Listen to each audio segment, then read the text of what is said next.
Sejumlah warga Kabupaten Sinjai, Sulawesi Selatan memadati gerai vaksin COVID-19 yang dilaksanakan di Klinik Sanika Satyawada, Polres Sinjai. Warga antusias, pasalnya tak hanya bisa divaksin, mereka juga akan mendapatkan hadiah minyak goreng dari petugas usai jalani vaksinasi.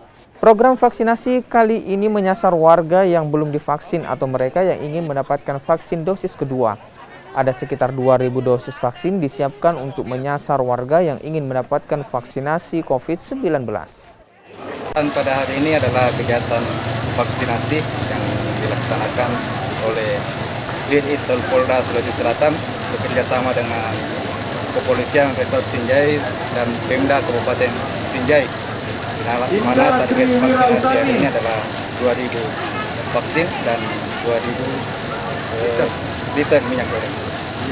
Jadi target hari ini 2.000? Siap, 2.000. Itu yang 2.000 Pak, apa vaksin 1, 2, dan 3 ya? Vaksin 1, 2, dan booster 3.